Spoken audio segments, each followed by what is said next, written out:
Okay. Okay, right.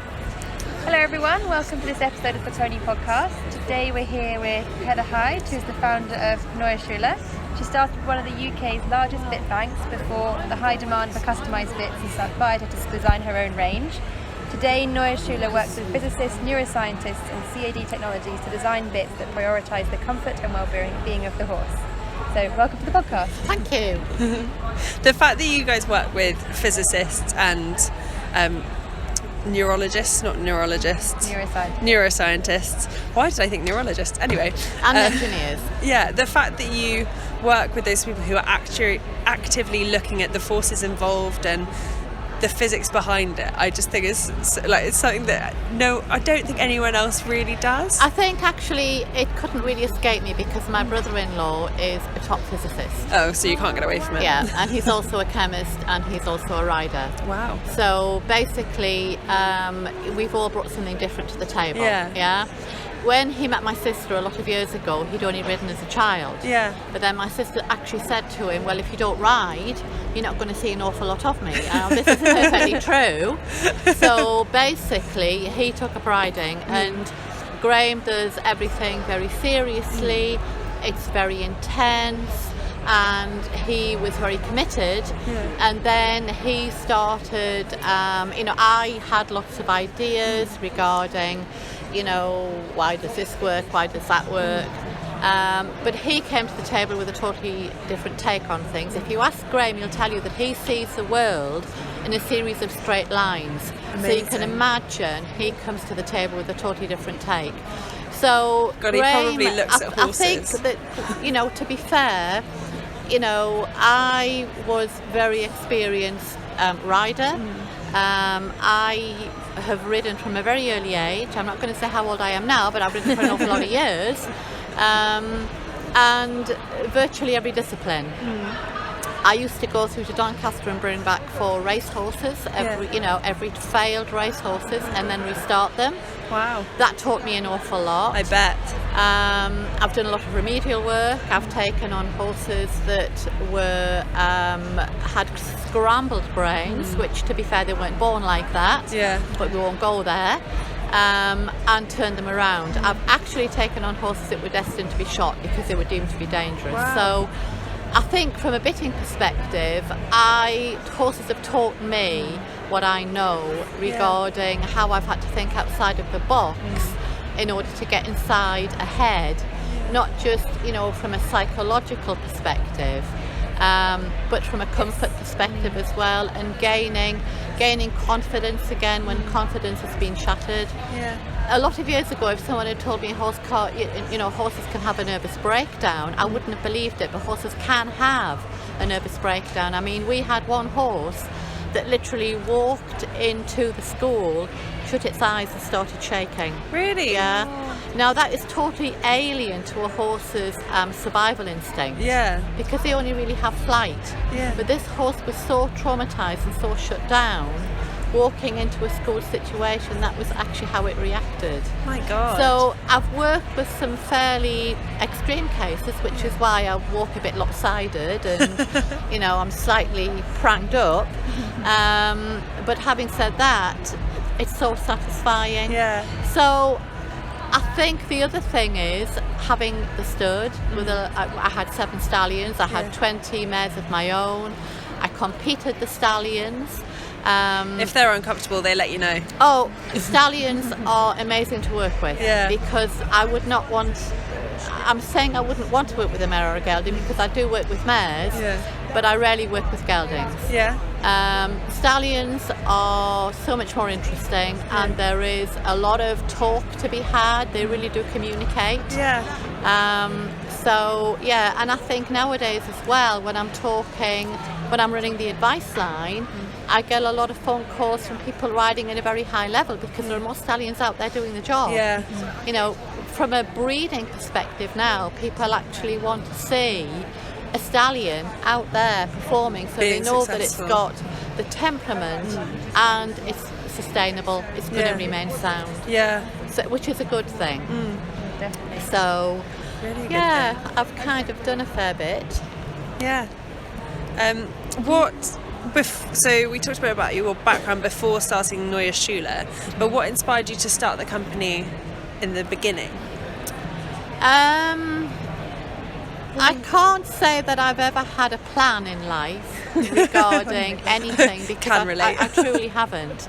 I've never had a business plan. I've never really had a plan. The reason that the bits actually kind of became so paramount, I would say, was because I had a tack shop actually on the stud, and I found that I was standing there giving bitting advice. Yeah.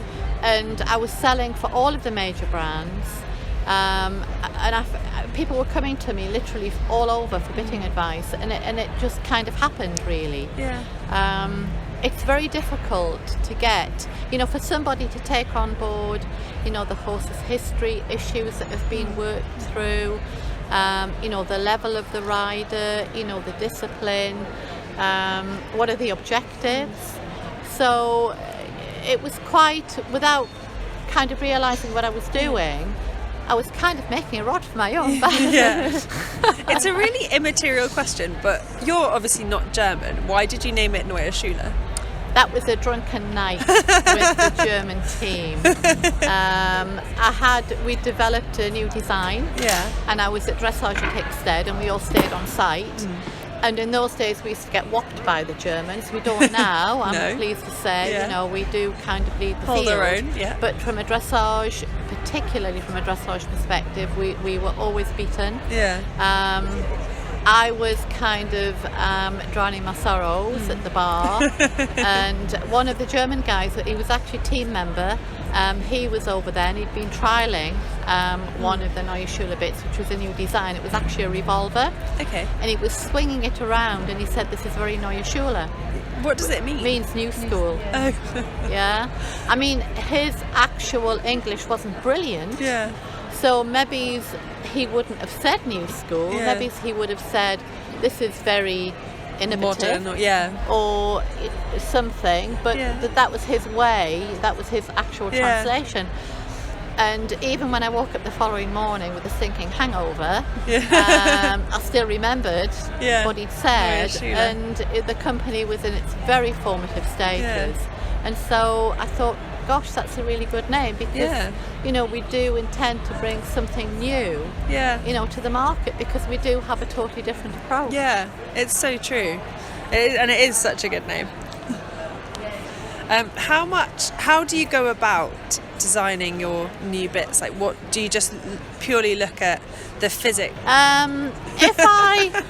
I think I've had a really good idea, then I would sit down with my CAD engineer, who's been with me for a lot of years, probably about 10 years, 12 years, gosh, time flies. And we would do something within CAD, we'd look at it on the screen, and then we would have a 3D printout. We would only use this on our own horses because it's not really that strong. But knowing our own horses, we could actually ride in it. I think nowadays we can design with intent, whereas a lot of years ago we would have tried a few different designs, and we would have maybe thought, well, that works. We wouldn't have known why it works. We wouldn't have known exactly what contact areas we were employing. But now, because we can position the bit in the mouth, we can position it and angle it exactly how we want. We know what areas are going to be, we know the profile is going to go down onto the tongue, right? So basically, we'll come up with a new design based on, obviously, anatomy. We have to work from the inside out. We have to think about the breed, we have to think about the variance within the breeds, we have to think about the purpose of the bit, what do we intend it for? Is it for dressage? Is it to create more lift up through the shoulder?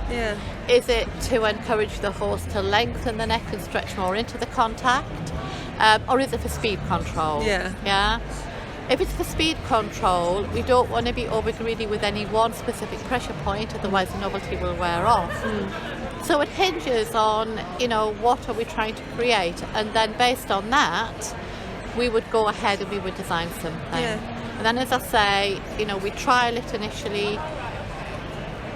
in a school situation with one of our own horses, because we're talking about a plastic 3D printer. Yeah, we're not going to go on the roads with it or go cross country. No. And then if we get the feel that we anticipate, then we would commission a proper mould. And then that would be given to our test riders, who may be Grand Prix dressage riders. They may be showing people, or they may be happy hackers, hinging on what it is we're trying to, what is the objective of what that you're trying to particular achieve. bit, yeah. So that's kind of how we go about it. Okay. And then if we got a really good crit back, then we would tentatively do one production run in one size, and we'd go one step further, and then if the feedback was the same, positive, then we would push the button on a production run. You've done a lot of tweaking with different mouthpieces and different shapes and pressure relieving systems for within the mouth, but you haven't done a lot of tweaking with cheek pieces. Was there any thinking behind that, or? I think tweaking with cheek pieces. I mean,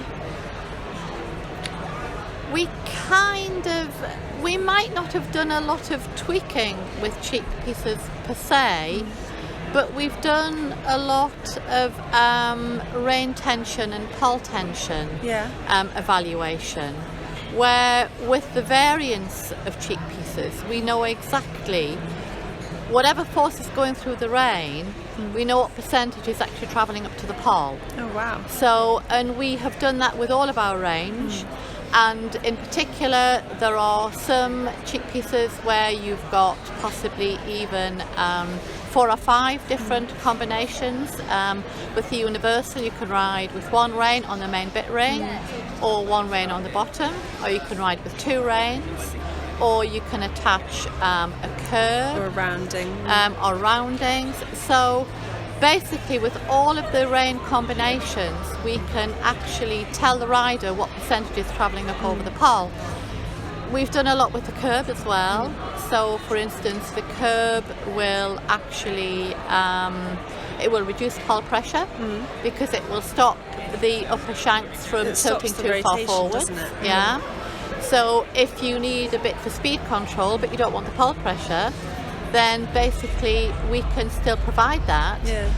I think what we're doing is we're educating and providing the information so the rider can actually, they know what pressure points they're employing. And that's really what it's all about. It's about the knowledge. So if something works, they know why it works. If they have to avoid a certain area, if the horse has had an injury or whatever, then again, you know, within the range, they have the knowledge to source a bit that is going to reduce pressure over a certain area. Yeah, that's so interesting. Just giving people the opportunity to make an informed decision. Was it your research that, because when we came up through the pony club system, where a half cheek is always The Borsche. half cheek. I do mean a half cheek, don't I? Half hanging cheek. Yeah. Hanging cheek snaffle. Yeah, that everyone was always like, oh well, one of the effects it has is pole pressure and all of this. And was it your research that was our like research. it's not doing any pole pressure at all? Yeah. I mean, obviously we still have people that argue with us, which is fine. But you know, the data is there. Anybody can reproduce the data. We take pre-tension rein values. And basically, initially without any rein contact, we have the weight of the bit over the poll. With rein tension, we've actually taken away the weight of the bit over the poll, so there's no real poll pressure. Up to 3 kilograms of force through the rein, and then all we get is the weight of the bit back. Over the poll, That's incredible. So you know, imagine we have the sensors on the cheek piece giving us 200 readings per second. God. We have the sensor on the rein. So, and this data can be reproduced. But you know, if you think about it from a rider's perspective, you know, all you've got to do, if you don't believe me, all you've got to do is get someone to sit upon your horse, take up a contact, and your cheek pieces will billow out. Now, if those cheek pieces have billowed out, you ain't got any poll pressure. I was having a discussion with my dad about something else the other day where I was giving him facts and he was going, well, I don't believe them. And I turned around and I was like, the fun thing about facts is whether or not you believe them, it doesn't stop them being true, because even if you said the sky was green, it's still blue, so it doesn't really matter what you think. When you started initially with your changing the design of the bits, what was your most interesting finding? I think, again, I think that Dr. Graham Cross, my brother-in-law, was very instrumental in this, because it started really when we were doing a lot of research regarding the Dr. Bristol and the French link. Yeah. That was how the turtle top range developed. I've got a turtle top. I went to the Lorina's conference last year, and Dr. Benoit was there. Caroline, she was presenting the information, and it completely hadn't crossed my mind about the position of the link in the mouth of the two of them. And it was absolutely fascinating.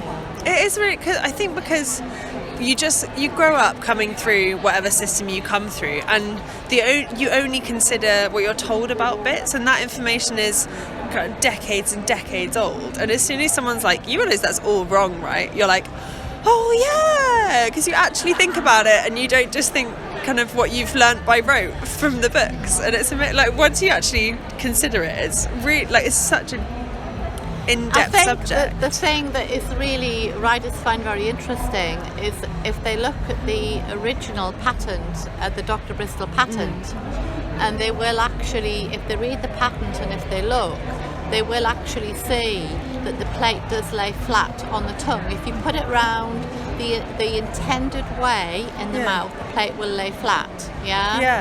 If you put it the wrong way around, the plate won't lay flat, right? But the thing about the French ling is it doesn't matter which way around you put it in.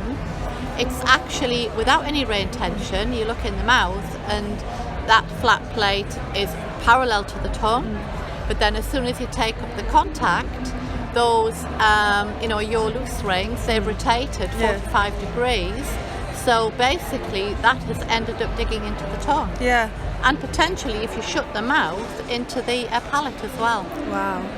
I think we always forget how small the space inside the horse's mouth is. Yeah. Because you put the bit in and you can't see it. You can't see where everything is together. Yeah. I mean, I always, if you think about it, when the horse actually has his mouth shut, the tongue does fill the whole of the oral cavity. Yeah.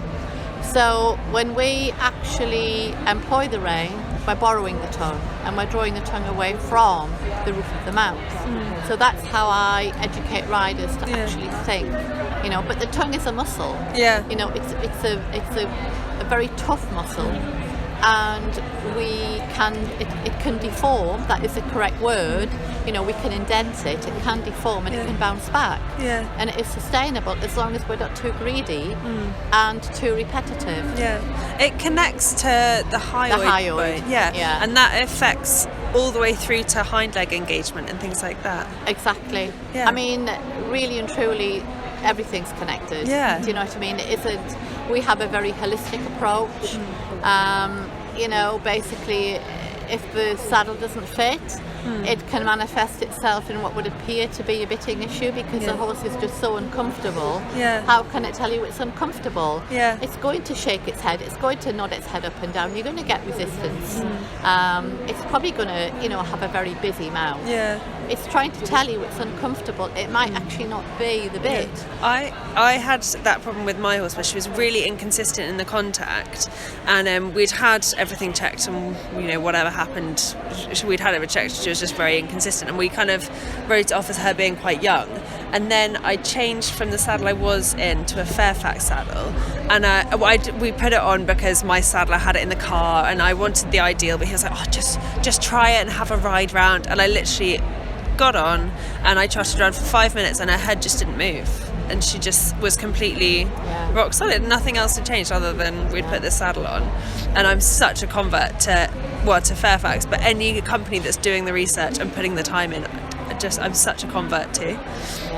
Absolutely love it. And we always say, if you know your horse is resistant and you know your horse is uncomfortable, just change one thing at a time, because otherwise you don't know where the influences are stemming from. But we have the same with bits. I mean, obviously some of our riders are on a budget, fair enough. and we help them as much as we possibly can. And if they really do think they have a bitting issue, then as long as it's safe to do so, it may well be that they could ride in a hackamore. You do have to be careful that you're going you're performing the same movements and you're going in the same frame, you're achieving the same frame. Otherwise you can't make a valid comparison. No. But, if they're riding a hackamore and if the horse is really happy, then, it really potentially is, a bitting issue. Yeah. As well as having the company making the bits, you also run the academy. Can you tell our listeners a bit more about that and what inspired you to set that up? The academy is really independent of Neue Schule. I mean, obviously, a lot of the research that takes place is potentially maybe we've had an idea or we want to improve on something, and then we approach the academy to ask them can they carry out this research for us. But the research is always independent. The academy was set up by my brother-in-law, Dr. Graham Cross, and it was really to actually be able to carry out a lot of research that hadn't been done previously. But it's really more about educating.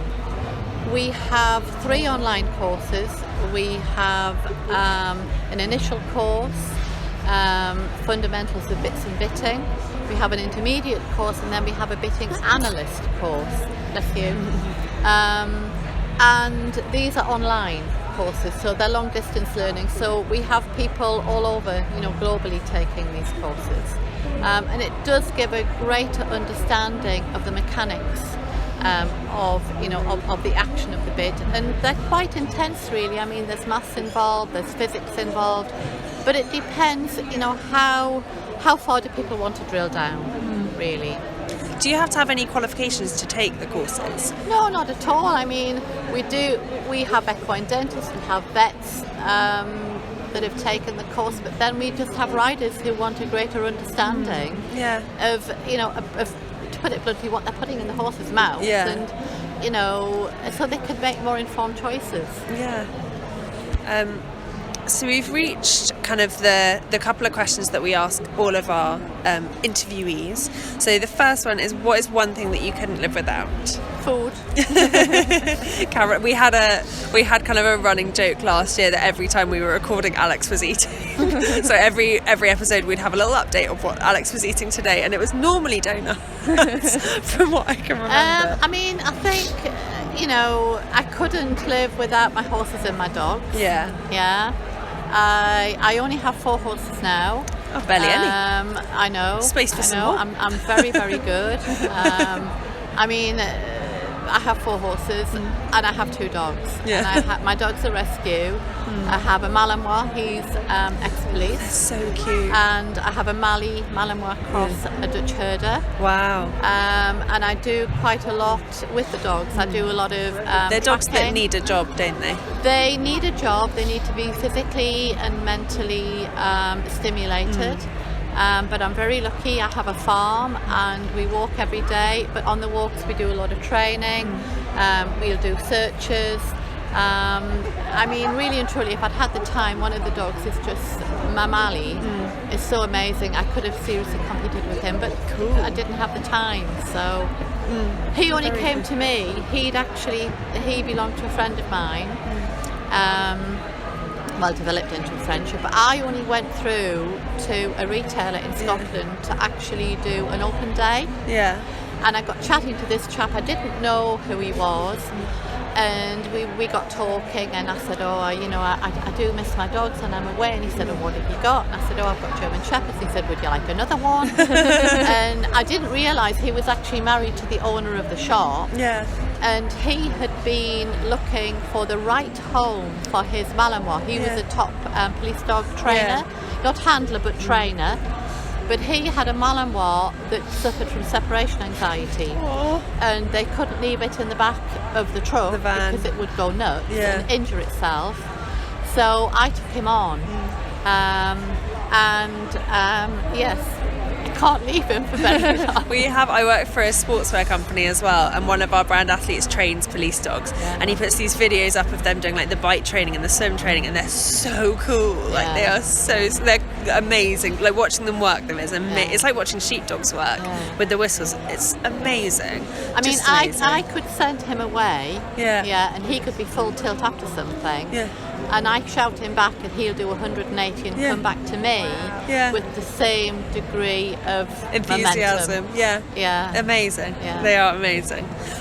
What is one thing that you wish you'd learned sooner? How not to fall off. Then I wouldn't be so lopsided. I mean, how many of us can relate to that? I've not come off anything in a while, actually, touch wood. I can't really think of anything. I think, to be fair, I'm of an age where training techniques have changed, both with horses and with dogs. And I wish that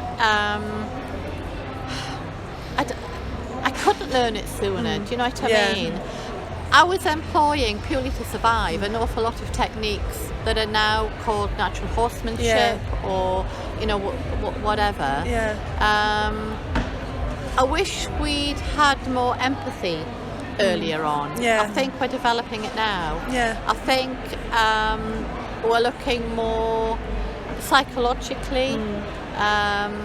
We're not as demanding. We're more wanting the horse or the dog to work with us. It's not an order. It's not obedience as such. It's actually, we want them to actually want to do it.